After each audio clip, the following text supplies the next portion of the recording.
What are the best treasure map legends in One Piece Treasure Cruise? Let's discuss about every single legend and let's rank them in a tier list.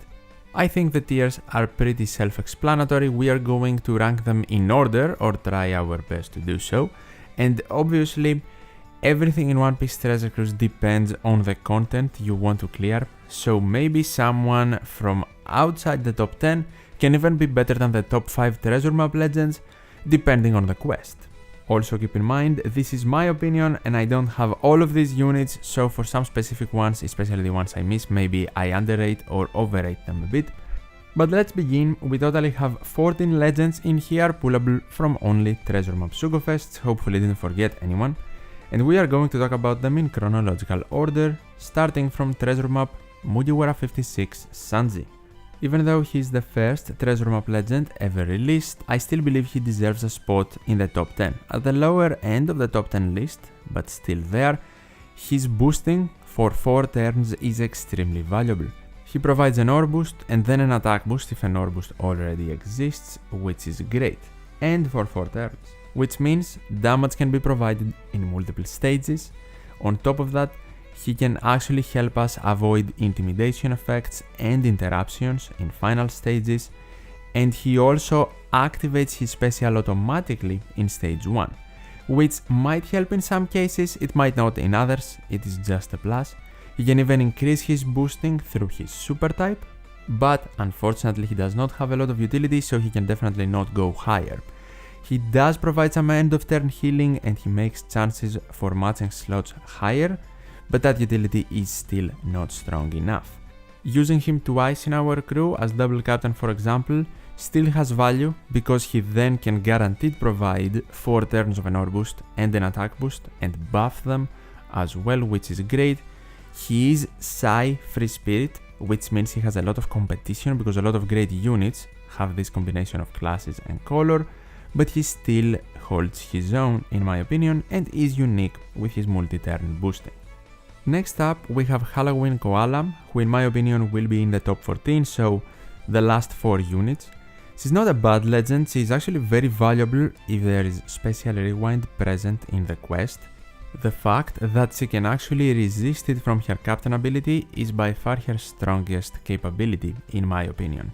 On top of that, her healing is insanely good and she can allow overheal. Unfortunately, she provides a color affinity boost, which is not the strongest form of boosting, and she can also be pretty limiting in team building, allowing only free spirit and fighter units in the crew in order for you to get access to her super type. It's not actually a very hard requirement to fulfill, I just think for what she provides, it shouldn't really be a thing, but she was one of the first treasure map legends, it does make sense. If she was released today, I don't think that requirement would really be there. Things are pretty simple for her placement. If special rewind is in the quest, you would definitely consider using this Koala as your captain. If not, you most likely wouldn't. Next up, we have V2 Crocodile. This is one of the first superclass legends in One Piece Treasure Cruise. I will place him in the top 14 tier as well. He will definitely be over Koala because he can provide chain boundaries, something very valuable in today's One Piece Treasure Cruise. And since he is the first superclass cerebral unit, he is very cerebral focused because his attack boosting is only for cerebral units, his special cooldown reduction is only for cerebral units, and he generally only boosts cerebral units as a captain as well, which does make sense, he's superclass cerebral, right? Well, it did back in the day, when he first came out and he was one of the first superclass units. Nowadays, not really, because even if someone is superclass cerebral, they still have the ability to actually boost other colors or maybe even classes through their captain or special ability. As a captain, he also focuses a lot on HP manipulation and he does different things based on different HP percentages, which I am really not a fan of. So I think this is a great tier spot for him. Bon Clay is up next, in my opinion the second best treasure map legend in the game, so obviously he will go in the top 5 tier. He's just amazing, the only unit in the game that can change his color and classes. He can fit into so many teams. He can manipulate all slots, even block. into matching RCV ones, he can provide 2 turns of a very good universal base attack boost, and then, if he is captain, he can of course also provide super type for any color we decide. The color we turn him into, or the Psy color, his base one. Through his super type, first of all he can get access to it by himself, which is always a plus, but through his super type he provides a chain lock for 3.5 times and 1 turn, which is not the best thing, right? Because as I said, chain boundaries in today's One Piece Treasure Cruise are probably more valuable than chain locks, but chain locks can still have their uses to ignore chain coefficient reduction or go over the attack down under a specific chain debuff, where sometimes we see it being locked at 3.25 times or over, and 3.5 times can be great help. If it is 3.5 times though, Bone Clay wouldn't work, so we still need to pair him up with either another chain lock or a unit that provides chain boundaries. Not that hard to do, to be honest, and Bone Clay as captain can also help us fulfill different requirements because he has interchangeable classes and color. Overall, one of the most unique legends we have seen in One Piece Treasure Cruise, for sure. Next up we have Wanda, another very strong treasure map legend. I will place them in the top 5 as well, but under Bone Clay. They are so valuable in quests with special rewind. Their special cooldown reduction is simply amazing, maybe even the best in the game. They are more of a crewmate focused unit. They are not so great as captains, even though they can still work and even deal with resilience sometimes with their end of turn damage, but they are better at the crewmate spot in my opinion. They can provide an attack boost for a lot of classes through their super swap and an ore boost for those same classes from their special. They can also allow their attack to go through barriers and defensive effects, and also reduce the opponent's defense to 0. Something very helpful to deal with defense up if it is present, but the debuff does not go through immunity, which is definitely a negative, but if it did, the unit would be too powerful in my opinion. Since they are so focused on special cooldown reduction, they actually have 2 stages in their special, and you can very easily get the first stage after you used their second one to reactivate them essentially with less benefits but still a lot of power for a 4-turn special. The unit of course has some very obvious disadvantages. It has less power in quests where special rewind does not appear, and they also do not include some very strong classes in their boosting like Free Spirit or Driven. I wouldn't say they are good guy focused though, because classes like Striker and Powerhouse are still present, and even if some units are Driven or Free Spirit, there is a very good chance they have one of the other classes like Cerebral, Fighter, Slasher, Powerhouse and Striker in their class combination to still get the boosting. Up next we have Okiku and Izzo. I will place this unit in the bottom 4, so the top 14 tier. They are not bad, they can provide a chain lock for 3.5 times and 3 turns. It's not the best chain lock, and sometimes it's not even great to get a 3-turn chain lock, because you would prefer chain boundaries in the final stage for more damage, but in some situations the 3-turn chain lock can definitely help.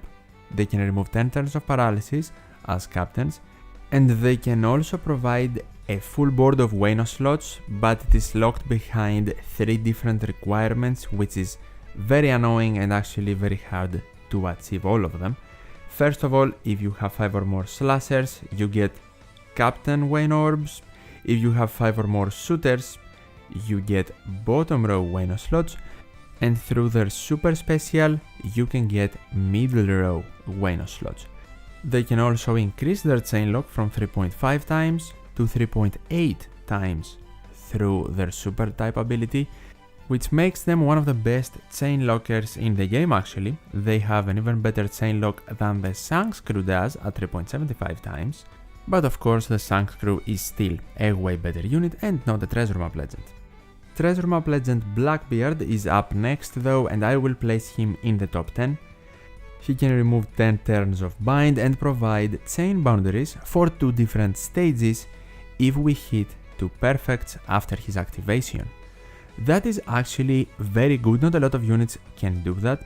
The thing is though, in a lot of situations you aim to just gather the entirety of your damage in one stage, so it might not be the most important part of his kit. It is still available though, so that is always a plus. He's a decent captain. He has powerhouse superclass, not driven unfortunately. He can manipulate type slots into tandem, which is not the best slot manipulation, and then provide driven and powerhouse units with a very decent attack boost. Because he can provide tandem slots, he can also enable super tandem abilities to activate, and he is an amazing combination with majority of the bad guy legends. Generally, if a unit is a strong legend and is either driven or powerhouse, this Blackbeard can work wonders with them. Examples can be versus Kaido, Albert, Super Tandem Queen, even older legends like Moria, because for all of them, this Blackbeard can provide chain boundaries. In the versus Kaido case, he is awesome because Kaido removing beneficial effects does not remove Blackbeard's chain boundaries. So you can activate him before Kaido and then still have the chain boundaries after Kaido, without needing to activate Blackbeard, again wasting one of your 2 special activations. The next treasure map legend though will be Hina, and she will go into the top 5. She will be under Bone Clay obviously, but over Carrot Wanda in my opinion. The thing is that Hina's kit is very strong, and most of the time we even ignore the fact that she can ignore delay immunity, delay the enemy, and then provide a conditional attack boost through her super type. The problem with the whole situation is that you need to hit specific amounts of damage for her to delay through immunity, and even though her conditional attack boost is 2 turns, most of the time you want to take care of the enemies immediately, so it doesn't really come into play often. But it is there, definitely not one of the strongest parts about Hina though. And to be honest, you can actually build your strategy around the delay mechanic. It's not that hard to achieve. I just find myself not doing it a lot of the time and just preferring to immediately defeat the enemy without the delay mechanic. But you can still provide a conditional attack boost, and if you can get a delay from another unit, that obviously still works. She's a good captain. She can lock slots for 10 turns at the start of the quest, so if somehow you can get non-manipulatable slots, you can even have them for the entirety of the quest. Then, Hina can reduce 6 turns of defense and attack down, 2 very common debuffs, and if both are present, Hina is a perfect match. She boosts Q Striker and Cerebral units, and she primarily provides an orb boost, but if one is already present, then she provides an attack boost and the base attack boost for the same classes and color. And of course, because she is Hina, and Hina as a character doesn't have a lot of amazing units in the game, she doesn't have a lot of competition and is easy to use, unlike a character like Nami for example, where we might want a specific Nami for some utility, but we could also use another Nami for different types of utility, and we have a conflict of interest. With Hina that won't happen. But at the same time, a big disadvantage is that the same applies to characters that are listed for her to get access to her super type, so it might be difficult to gain access to it sometimes, especially if you don't have the treasure map rare recruit Tashigi from her bats. Next up we have treasure map Jinbe, who is definitely in the top 10. He's actually one of the very few units in the entire game that can completely remove an enemy's defensive effect, damage reduction only in this case. But if damage reduction is not in the quest, how can he be useful? Well, first of all, he provides chain boundaries, which is awesome, and if they are already present in the crew, he can help with an attack boost for Sai, Fighter and Powerhouse units, the characters he also boosts from his captain ability. It is always great to see a unit provide something, and if that something exists, then provide something else. Not only does it give the unit more depth and situations where it can be useful in, it also gives the unit value to be used as double captain or generally twice in the crew. Just like Mugiwara 56 Sanji, who we saw before, he can provide an attack boost and an ore boost. Now Jinbe can provide chain boundaries and an attack boost.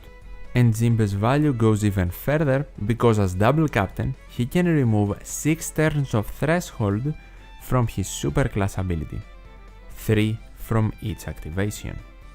As a standalone captain now, 3 turns of removal for threshold are not the best, but combining that with another threshold removing special, we can get 8 or more turns of removal, which can definitely be very helpful. And Jinbe's superclass can also help in Kizuna, where you need to remove 1 or 2 extra turns of threshold after level 30. From his superclass, he also provides some slight slot manipulation, healing and damage reduction. I considered putting Jinbe in the top 5, but he barely misses out and I will have him at the top of the second tier at number 6 in the rankings. The next unit is Bonney. I will place her in the top 14 at the top of the final tier, and that will make her the most recent legend there. I think this Bonney is kind of underwhelming. It's also weird that she is so similar to Jinbe. She is Sai, superclass fighter, a treasure map specific legend, and can also provide chain boundaries. For them releasing back to back as treasure map legends, that seems off, but at the same time, Bonney's chain boundaries come from her superclass ability, not her special, and she also boosts free spirit characters instead of powerhouse. More reasons I find this unit underwhelming. She can apply increased damage taken to the enemy, but she doesn't have an option to ignore immunity, no requirement or anything like that. So in a lot of cases, it will just be a wasted part of her special. With the remaining part, she offers a color affinity boost and she can also increase the damage output of RCV slots, which is great. She can also make all slots, even block, into RCV from her superclass, which by the way she needs to have access to function as a good unit. I did also consider having her in the top 10 instead of Sanji, but I just gave more value to the 4-turn possible attack boost and ore boost that Sanji can provide. Nami and Carrot are up next and I will place them in the second tier. They are definitely in the top 10 and I would say the middle of that tier is perfect for them. They are a utility unit that can also provide chain boundaries, which is always a great combination. With their super swap, they can remove silence from themselves and even reduce defense up by 3 turns while also dropping resistances for int and dex units. They can also provide healing and the same goes for their special. From their captain ability they allow overheal, which is good, and then they can remove 6 turns of bind, special bind and burn from their special, and also provide chain boundaries. The combination of debuff removal is not the best, burn is there and you either don't want to remove it all of the time or you just don't need to. But bind and special bind is still a good combination of debuff removal, and even though they can't resist special bind with one of their sailor abilities, they can completely remove it from themselves with their swap and super swap. With enough healing done in the quest, they can also provide a chain growth boost to go alongside their chain boundaries. Next up, we simply have the best treasure map legend in the game, Nami and Carina. Obviously, they are in the top 5 since they are the best. This unit is so strong, they can do so many things so well, and even though they don't have the same specials in both sides of the dual unit, we can all understand why. The unit would simply be way too broken if the special was available from both sides with all the utility combined. From the swap and super swap they can provide the base attack boost even for 3 turns with the super swap, then slot manipulation to G and increased damage output to those G slots. Then we have Nami's special that can remove 2 turns of barrier, 6 turns of resilience, damage reduction and paralysis, 90% of a damage reduction shield for the crew, and then an attack boost for all units for 2.25 times. Carina can give 2 turns of special cooldown reduction and reduce threshold, defense up and attack down by 6 turns, which is an insanely good combination. She can reduce damage received above 5000, so she can provide threshold to the crew instead of damage reduction. And can give an ore boost instead of an attack boost, once again a universal one for all units. They are so strong, and even though in this tier list we are mainly discussing about PvE, they are even great in Pirate Rumble. Next up we have Ryokugyu, who I don't exactly know if I pronounce correctly, but what I know is that his name in Japanese means power in English, and his niche in One Piece Treasure Cruise is to give you the best power based on your slots possible.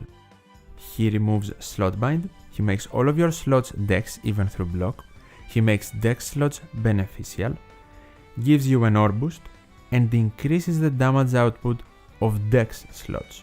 From his super special, he locks all slots until a good hit is performed, so you can maintain your dex slots, and he also increases his ore boost by plus 0.25 times. Everything about this unit is focusing on your slots. Maybe because I don't own the unit and I haven't used him, I underrate him a bit, but he is definitely in the top 10, perhaps he could be higher. The thing is, he does not have any utility though, outside of making slots matching and providing overheal capabilities from his captain ability. This legend can definitely be categorized as an one-dimensional legend, but at the same time a master at that dimension. And finally, to close out the tier list but also the top 5, we have Treasure Map legend Luffy. I think I will place him in spot number 4 in this tier list. He could also be top 3, but the reason I have him under Hina and Bonney is that I believe you need to build around Luffy more, and he is a bit more complicated to use than Hina or Bonney. This Luffy is definitely strong. It is a Luffy legend that can provide utility and damage. That will always be a great combination in One Piece Treasure Cruise. He can reduce special bind, paralysis and burn for 6 turns, provide healing, slot manipulation and an attack boost. Even a color affinity boost if an attack boost is already present, giving him value as double captain. As a crewmate, he can resist special bind for 6 turns, but since this Luffy legend is also a good captain, because he loses access to his sailor ability if he's captain, he also has the ability to reduce 6 turns of special bind from his super type, which we gain access to either if we have less than 30% HP or 2 out of a specific list of characters in our crew. And the Straw Hats are present in that list, so it's not that hard to do. He also can delay enemies through immunity and apply a conditional attack boost to our crew. This is awesome for a Luffy. The problem is that the conditional attack boost is not that high at only 1.75 times, but he just can provide a buff that you would otherwise perhaps not even have, and I can also understand why the buff is not higher. Either way though, he is still a great combination with Demon Robin. Even though I dislike HP requirements in captain abilities specifically, I also have to note one of the most unique things about this Luffy is that he can activate his special automatically if at any point in the quest the crew drops under 30% HP. That also makes him pretty good against high HP cuts. And that is every treasure map legend ranked in a tier list. Depending on the content we want to clear, of course, this tier list might be completely different. But overall, tell me in the comments down below, what do you think of the tier list? Do you agree or disagree with some of the placements? Let me know of your reason, and as always, thank you so much for watching, take care, and I'll see you in the next one.